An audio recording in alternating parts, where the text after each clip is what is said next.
Welcome to the Daily Globe. Please subscribe and hit the bell icon for more breaking updates. Across Central America's slender isthmus, a centuries-old dream persists.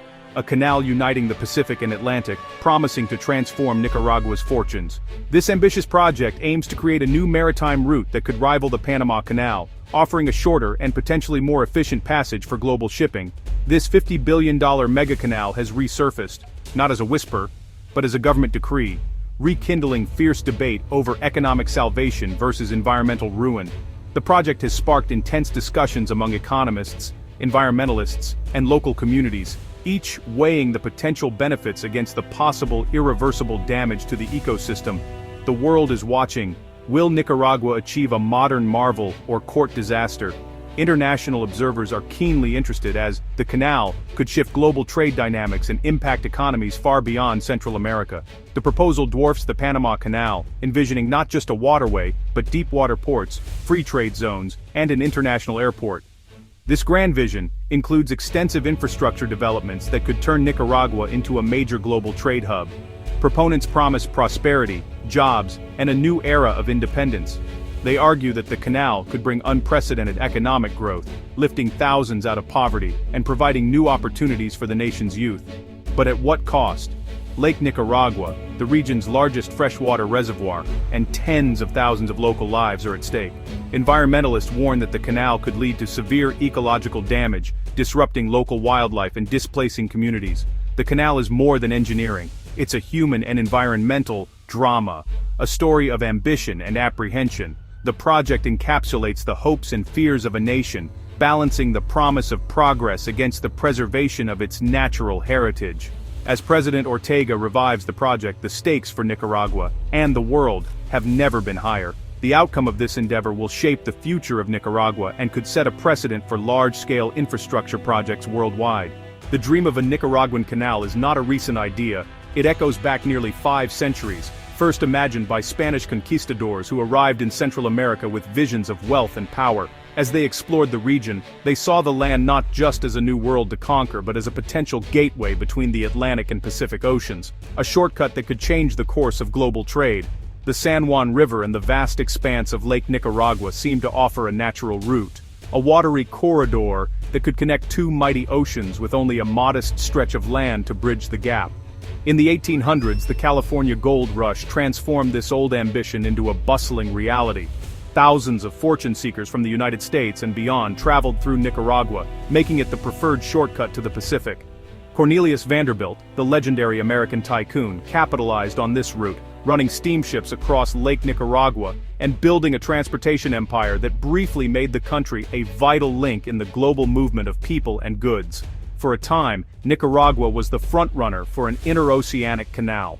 U.S. survey teams mapped out possible routes, and political leaders debated the enormous potential of a Nicaraguan canal. The world watched as the idea seemed poised to become reality. But the dream was derailed by a mix of political instability within Nicaragua, aggressive American adventurism in the region, and the determined lobbying of Panama, which sought to secure the canal for itself. International intrigue and shifting alliances ultimately shifted the world's focus southward. When the Panama Canal finally opened in 1914, Nicaragua's ambitions were sidelined. The world's ships now had a new passage, and the Nicaraguan canal faded into the background. Yet, the dream never truly died. It lingered in the national imagination, waiting for another chance. Throughout the 20th century, as ships grew larger and global trade expanded, the idea of a Nicaraguan canal resurfaced again and again. Each new era brought fresh proposals and renewed hope that Nicaragua could one day reclaim its place at the crossroads of the world. The canal became more than just an engineering project.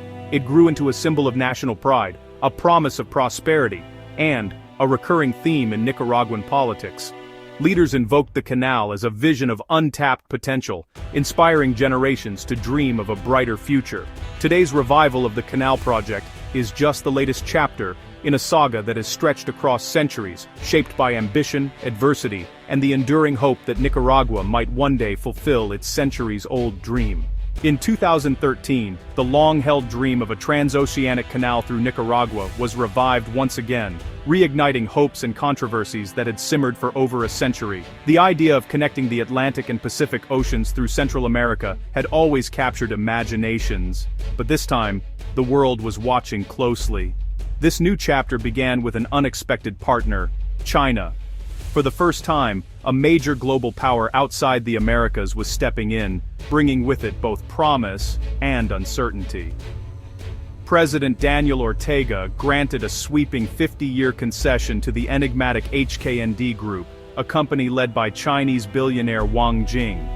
Despite his lack of experience in massive infrastructure projects, Wang was suddenly at the center of one of the world's most ambitious engineering proposals. Wang Jing boldly promised to finance and construct the canal within just 5 years. He presented the project as a transformative commercial venture, one that would lift Nicaragua out of poverty and reshape the nation's future. The plans were grand, with renderings showing a modern marvel that could rival the Panama Canal.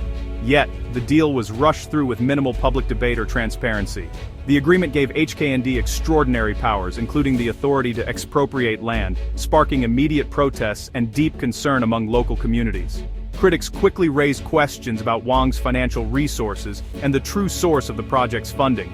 Many suspected that the Chinese government, rather than just a private entrepreneur, was pulling the strings behind the scenes, seeking to expand its influence far beyond Asia. If completed, a Chinese-controlled canal would offer Beijing a vital new trade route, directly challenging the United States' long-standing dominance over shipping in the Western Hemisphere, and potentially shifting the balance of power in global commerce. The Nicaragua Canal project quickly became a symbol of China's growing global ambitions and the shifting dynamics of international power. News outlets around the world debated its implications, and analysts speculated about what it meant for the future of global trade. But as excitement grew, so did skepticism.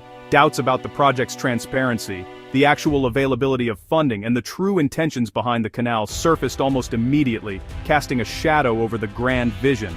The canal was no longer just a Nicaraguan dream, it had become a new front in global geopolitics. A stage where the world's superpowers would compete for influence, and the fate of a small nation would hang in the balance.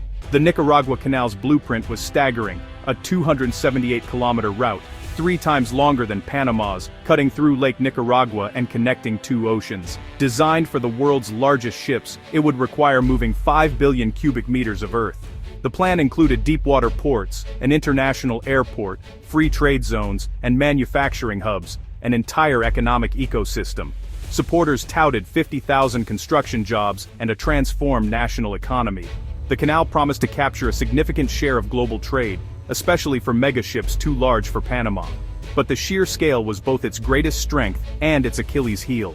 The vision was bold, but the risks, financial, technical, and environmental, were immense. The blueprint's ambition was matched only by the uncertainty surrounding its feasibility.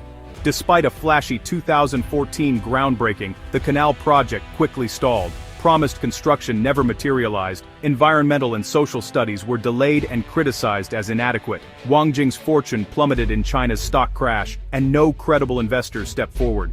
HKND's lack of engineering experience and transparency deepened skepticism. By 2017, the project was in limbo, HKND's offices downsized, and local communities faced uncertainty under the threat of land seizures. In 2018, the project was quietly shelved, leaving only abandoned roads and a controversial law.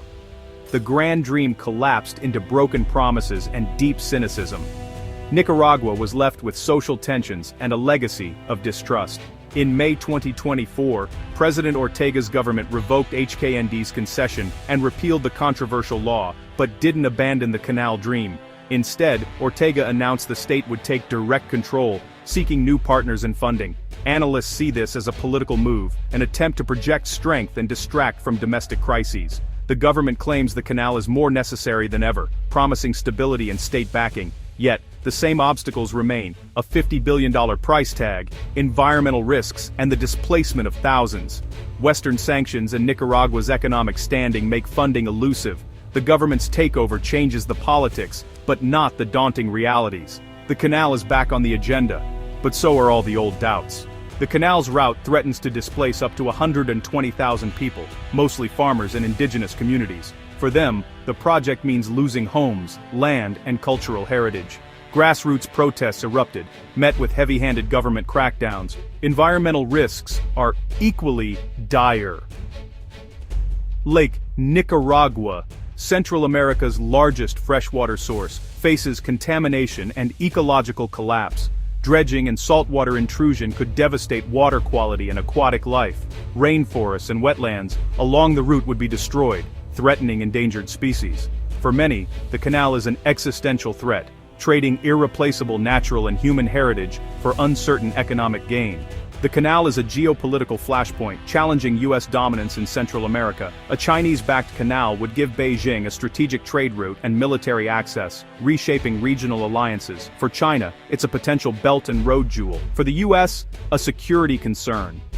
Official U.S. criticism focuses on transparency and environmental risks, but deeper anxieties linger.